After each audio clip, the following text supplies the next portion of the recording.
Okay, now the first chapter, 19, is just about ECMO. ECMO was brought up before when we were talking about when we were in the hemodynamics course and we were looking at options for someone who may needed to have a heart transplant.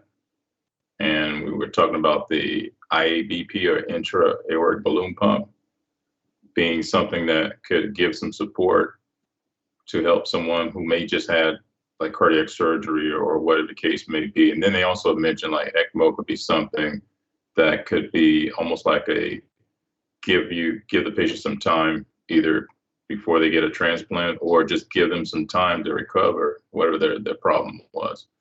So we'll just look at the general principles behind the ECMO therapy and then we'll look at, in the beginning of the chapter, there's a lot of information about this particular study, that particular study, and this is what they found, and that's what they found. But we'll just kind of summarize all of that as we go along.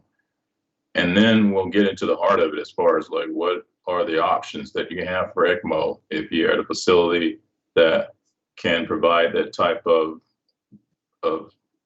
intervention, then what type of system are you expected to be using? And then in the end, we'll look at, of course, like troubleshooting and complications. So you as an RT are still a part of this ECMO team, and in most places, I've only heard a couple of cases where they were, or maybe some hospitals were saying that instead of having an RT on the team, it should just be nurse and a perfusionist maybe. But really, for what ECMO is doing and just for as far as like understanding the ins and outs of ventilation, oxygenation, and things of that nature, then you as the RT, you're prime candidate to be on these teams. So most hospitals are going to be okay with having, of course, RT and like RN team for ECMO. And then other places may want to lean maybe toward like a perfusionist and an RN. So for your thoughts here, let's take a look at, where's this link here? It is.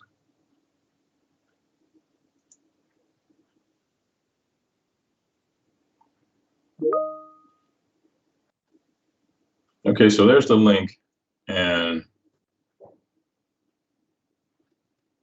let me know what you think about this.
Okay, well, looks like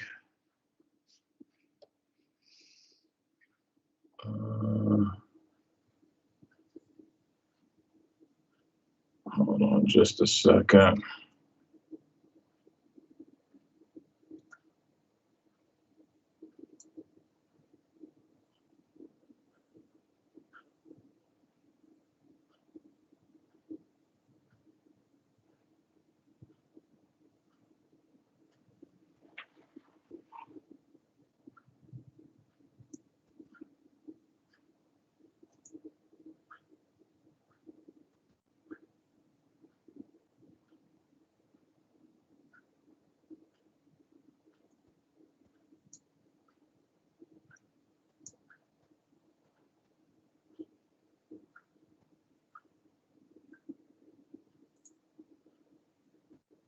Okay, so it looks like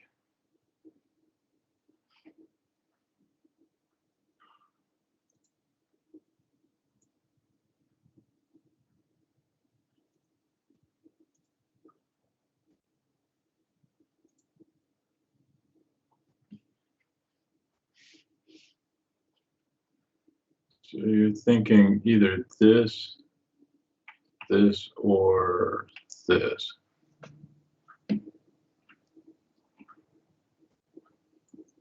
All right. So as we know in the nursery, you have to analyze your O2. You just can't connect something straight to the flow meter in the wall and then deliver it that way. You're going to have to meter it, or of course, you're going to have to blend it, use a blender. And so a pneumatochometer is all about measuring flow, like some kind of device, like you're blowing into it, and then it's going to measure how fast the air is moving.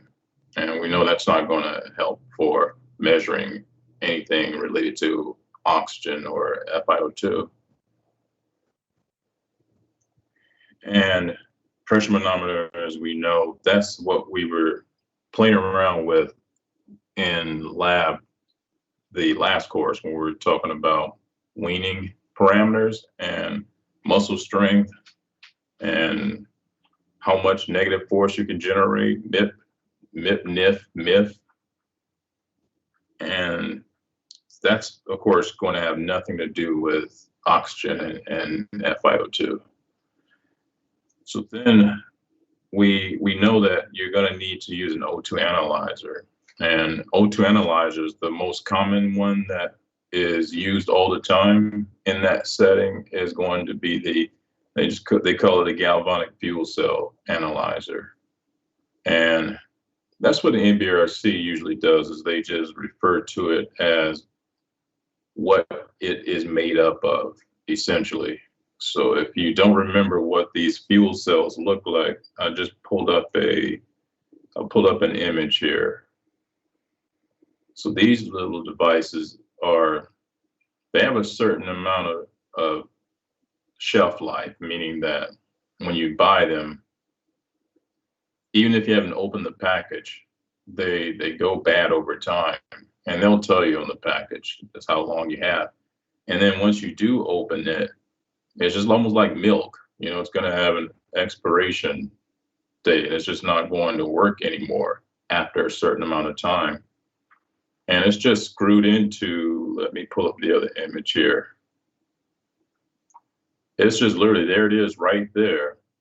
And there's our T-piece that you connect either to your oxygen tubing, or you just place the entire assembly inside of, say, like an incubator. And then that way you've got your readout of how much O2 is being delivered. And yeah, that's pretty much that. There's other types of O2 analyzers as far as how they work.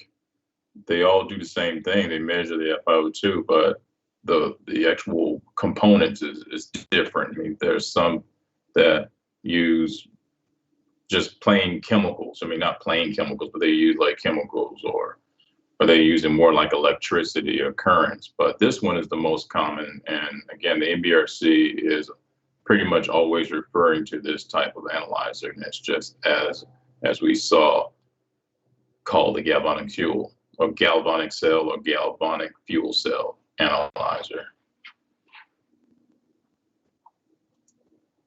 Okay, so this is the results here,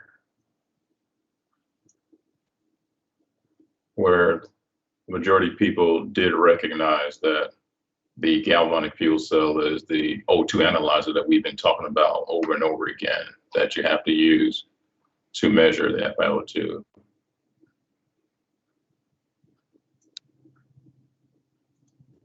Okay.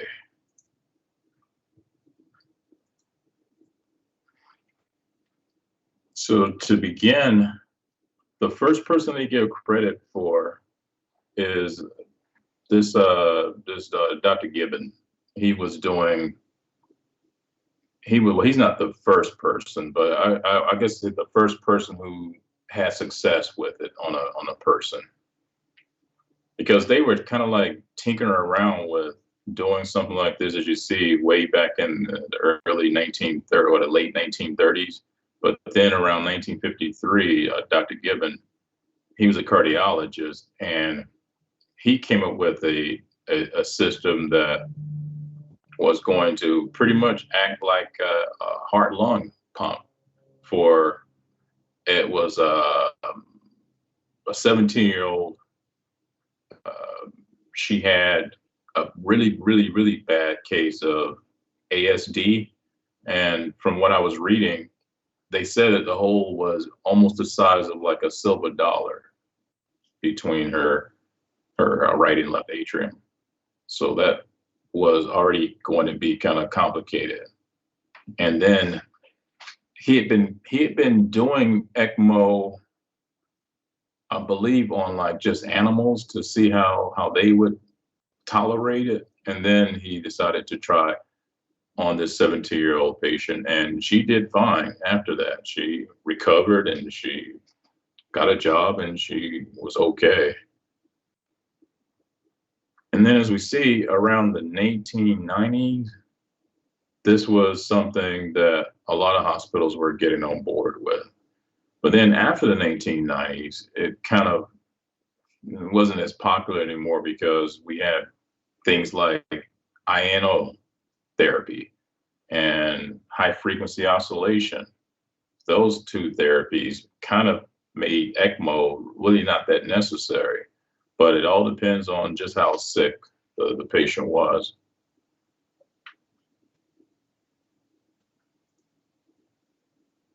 All right. Now,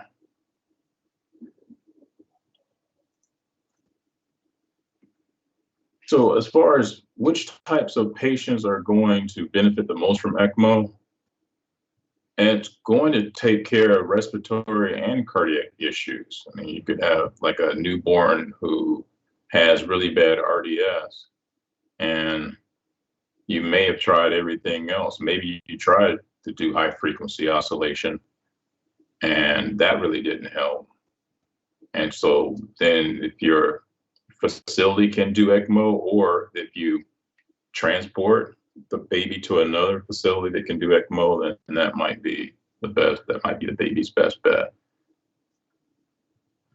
And as far as the statistics, there's a table that kind of talks about neonatal versus pediatric cases, and we're looking at purely respiratory problems, lung issues versus cardiac issues.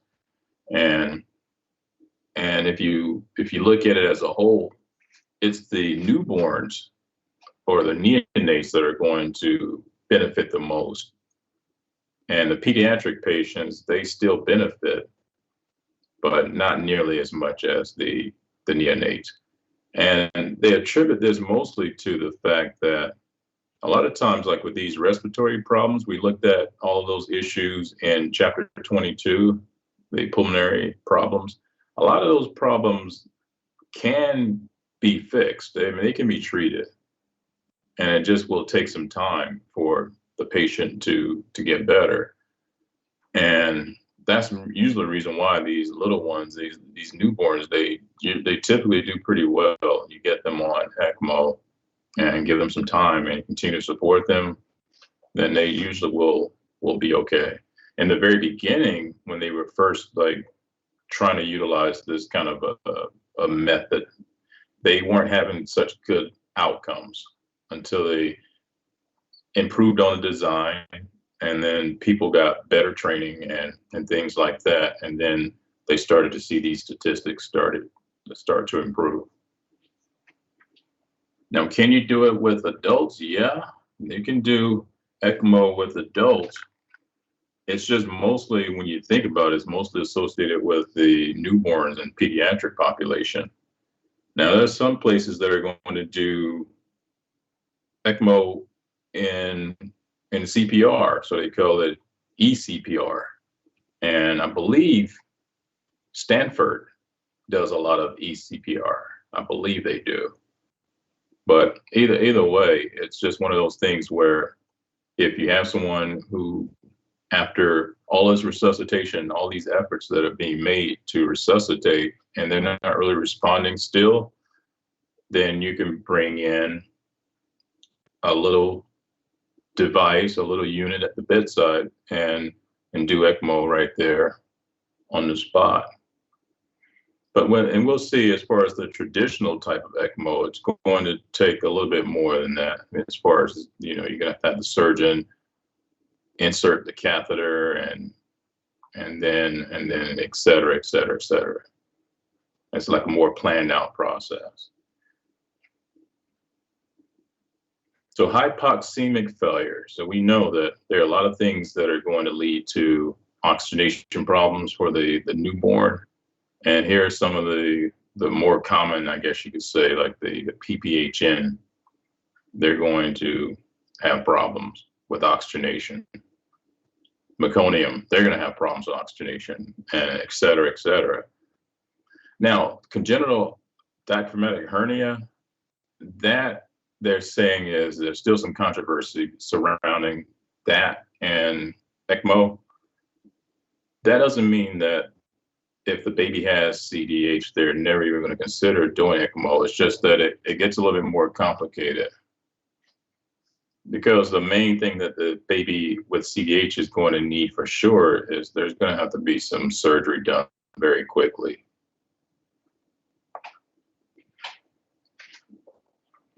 Okay, and then here we have our adjunctive type of therapies, the inhaled nitric oxide and surfactant. And again, so all these things are still going to be used pretty much at the same time. If you're thinking about, say, a baby who's got severe RDS, you're definitely going to be thinking surfactant.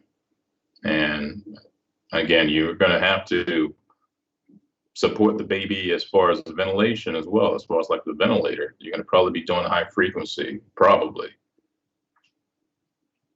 If not high frequency, you're going to be doing some type of ventilatory support along with the ECMO. Now, as far as who is going to be the best candidate and when you should consider doing ECMO, it would be this OI. They're going to look at this oxygen index or oxygenation index, and that will pretty much guide you as far as if you got, say, a baby who's on a pretty high FiO2 and on the ventilator, the mean airway pressures are really high, but the PO2 is really not that great. So then anything more than 40, when you do the math here, is going to say this baby is in serious need of something, as far as just the ventilator is not really cutting it, and you're limited on how much FiO2 you can deliver. Even if you're delivering 100%, that's pretty much that, and that's it. So then you got to think ECMO. Anything more than 40 for this index, if you didn't consider something like ECMO, they're quoting like mortality rates more than 80%. So that's just one of those things where they use this as a pretty good tool to help them to decide. And again, the high frequency oscillation of the oscillator has made ECMO really not as popular anymore these days as it used to be, like back in the early 1990s. And mostly because of the fact that when you are using the oscillator, you're setting a mean pause. So you can set your mean pause as high as you need to deal with this refractory hypoxemia type of situation that the baby may be experiencing.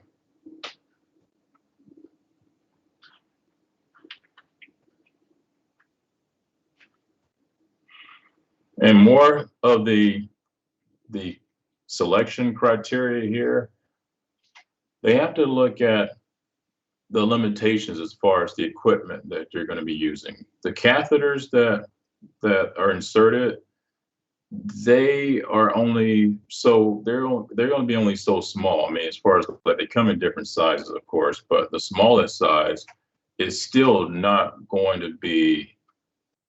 It's not going to work for a really small baby.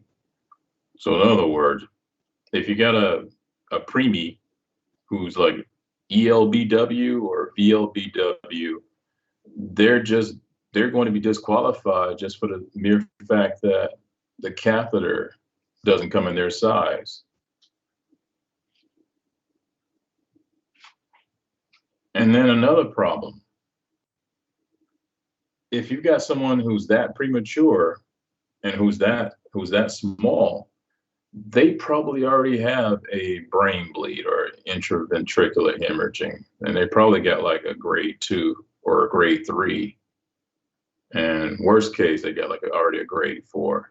So even if they got still like a grade 2 bleed, with ECMO, you're going to have to give continuous anticoagulants. They're going to have to receive that to try to minimize the clotting that happens in the system. So if they already have a brain bleed, and you can imagine the problems that would cause for this child.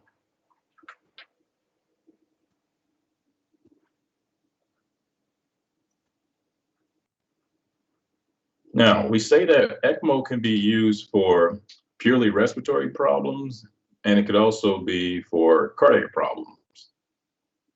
And so we'll see that there's a different approach that they're going to have to take as far as this is a baby who's got, say, like RDS, and the baby needs pulmonary support and heart's okay, versus, baby's got a congenital heart defect. So for our purely like cardiac problems, they can literally control, kind of similar to like the ventricular assist devices, the LVAD and the RVAD and et cetera, where they can control the pump speed, which is essentially kind of like the cardiac output. With ECMO, they can essentially kind of do the same thing, but it depends on the type of ECMO that they're going to be doing.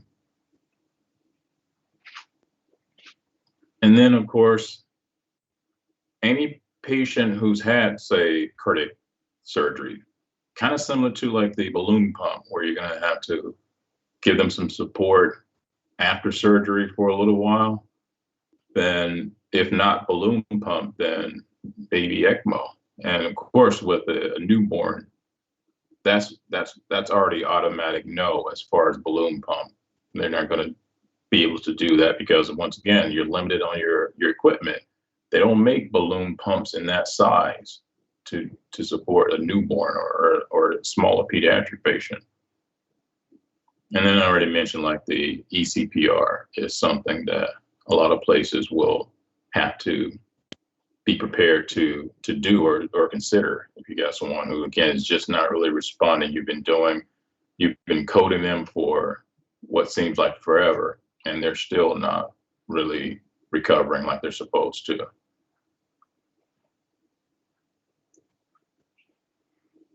Now, most of your ECMO, now compare what we see here with what was on the very first slide in the black and white, when we were looking at some of the history with Dr. Gibbon being the first person who was successful with his patient. That thing was huge. I mean, it was like this big, huge, clunky looking device. And now what you see at the bedside is even smaller, usually, than, say, like a dialysis machine. I mean, they kind of look the same, more or less, but then you'll know that this has got to be ECMO because there's way more going on than just a typical or standard dialysis type of setup. Now, if you take a look, here is the person's cheat sheet, or the technician's cheat sheet.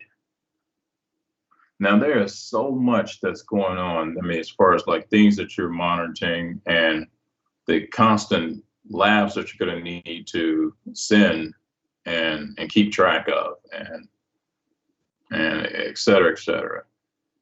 And so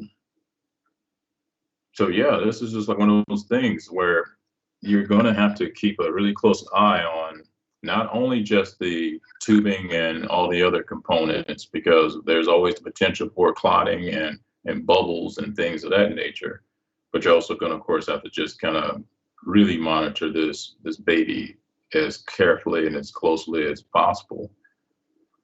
Now, I always laugh when I would say like a dialysis nurse, and I could always make this joke with, I have a niece who used to do dialysis as a nurse, and she's moved on to another area, but they usually just kind of just sit there and hang out. I mean, because there's not that much going on. Once they get the system up and running, it's just a matter of they're just kind of like just waiting, more or less. And if it does maybe generate an alarm here or there, it's not really, it's not complicated. So they will usually, sometimes they will just kind of like sit there and just, they're watching TV and right there at the bedside, or who knows what they're doing. Not to say that they don't have to monitor, but just compare that to, say, like a critically ill neonate who's on ECMO, then there's just no time. You're gonna have to be watching everything like a hawk. Now, here's a video that goes through just some of the general concepts, or the basic things when it comes to ECMO. So let me find, I think I already have it queued here to go.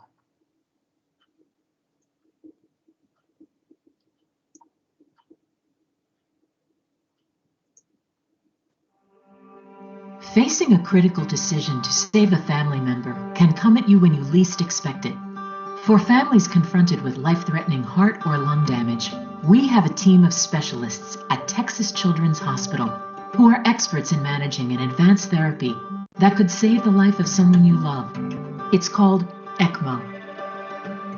ECMO stands for extracorporeal membrane oxygenation, and it can carry out the work of a patient's lungs, heart, or entire cardiovascular system during failure, as occurs in some severe infections or during cardiac arrest.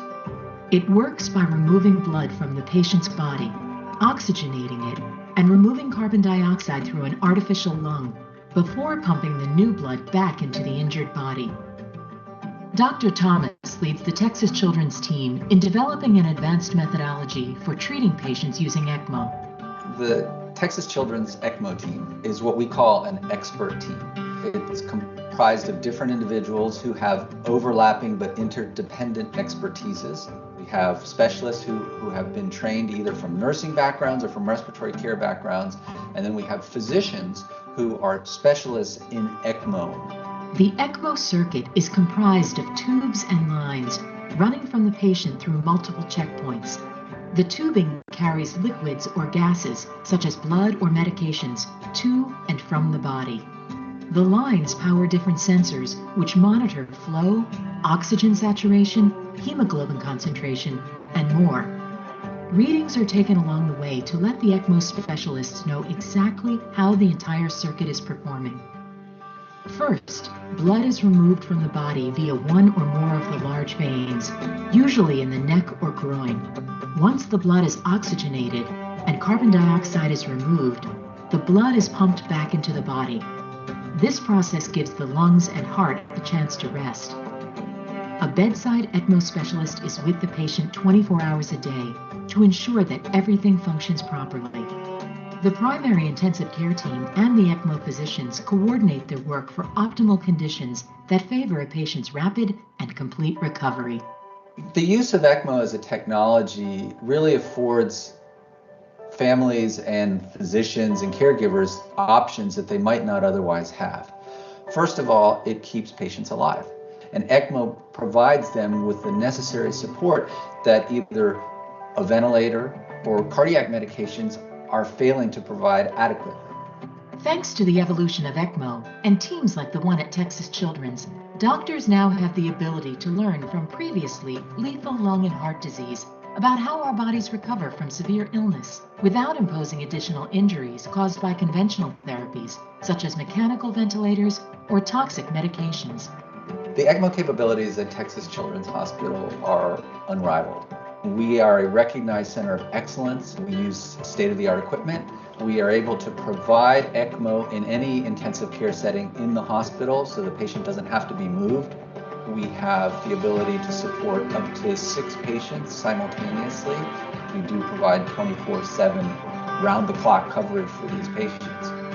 You can definitely donate to the ECMO team at Texas Children's Hospital, and we will use that to continue to develop a cutting-edge team with the ultimate goal of saving more lives and causing less damage to the very sickest patients that come to our care. This science needs to continue, which is why we need your help.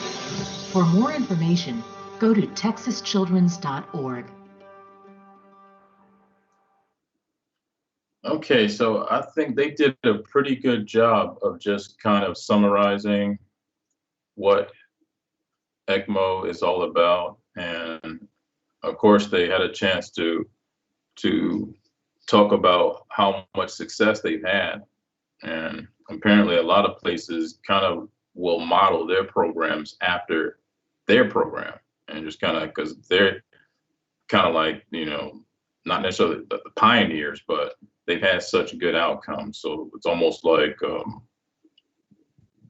the standard of practice is just to kind of like, what do they do with their, how do they do it with their patients? And then other places will just kind of model that as well.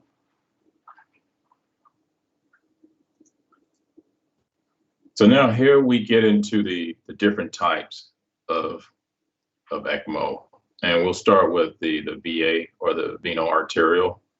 And as the name implies, venous and arterial system is being utilized in some way. So the first thing is the surgeon, of course, will have to insert a catheter. And then, depending on exactly where they insert the catheter, it won't matter, because you're going to be removing blood from one catheter, and then you're going to be replacing it to the body via the other catheter. And the most common would be the right IJ, or right internal jugular vein, and that's where the blood is going to be taken out. And then the right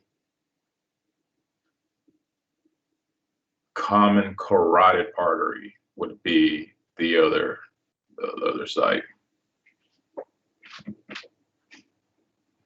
But again, it just all depends on where they feel is going to be the most optimal place to insert the catheter.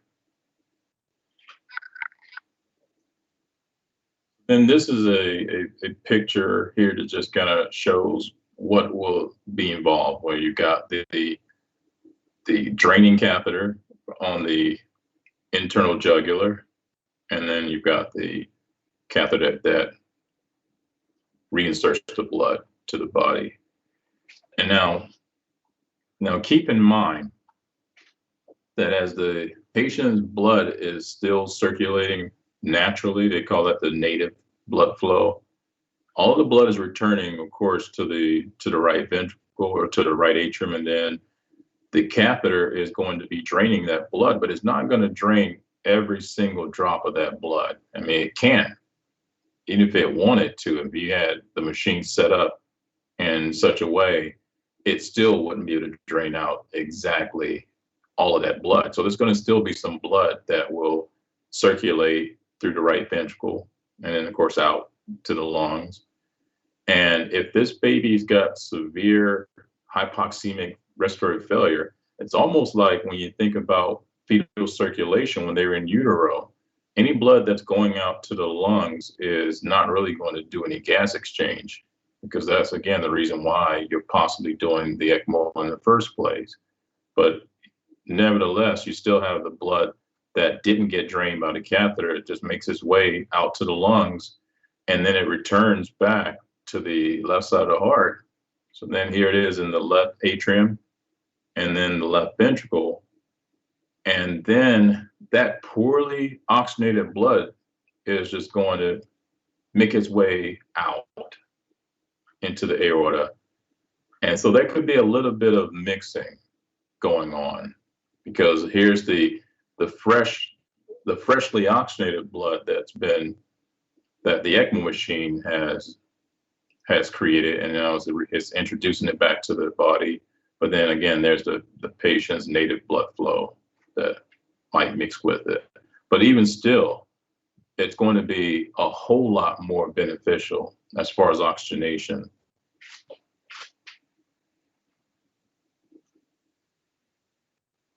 So now, because you are providing complete support for the heart and the lungs, because you're essentially taking the blood from the left side of the heart, from the right side of the heart, processing it with your machine, and then you're introducing it back into the patient's left side. So that would mean that'll give your heart and your lungs a chance to rest and improve and recover. Up to 80% of the cardiac is supported, meaning that the specialist is going to be able to speed up and slow down the pump. And even at their highest setting, so about 80% of the cardiac output. So in other words, they are going to use the pump speed and adjust that as needed. So they're going to be looking at things like, of course, they're going to be doing multiple blood gases. If they don't have one of those inline systems that can monitor blood gases like all the time, they're going to have to send out to the lab or to the RT department multiple ABGs, and then they're going to have to kind of look at that, also looking at saturation, mixed venous saturation as well. And from there, they're going to need to adjust this pump speed as necessary.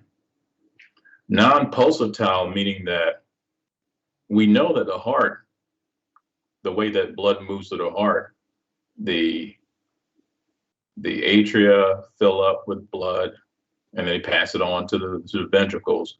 So in other words, each ventricular contraction will pulse the blood forward, or it'll just kind of push the blood forward. And then the next contraction pushes it forward a little bit more. So that's the pulsatile. I mean, that's the pulse that we feel when we palpate at the wrist. So that's what we expect to happen in normal perfusion, normal cardiac circulation. But with this machine, what it's basically doing is it's pulling the blood out continuously. So it's not acting like the heart. It's not like contracting or making the blood move in pulses. It's just literally pulling out the blood, processing it, and reintroducing it back into the body.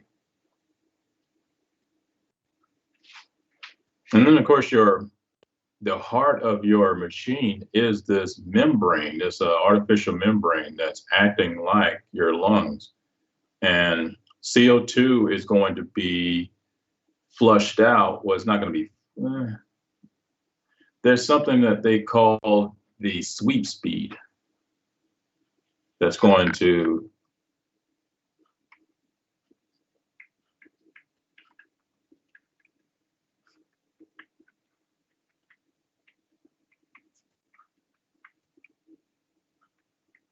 and sweep speed is just, I'm just going to say it's fresh gas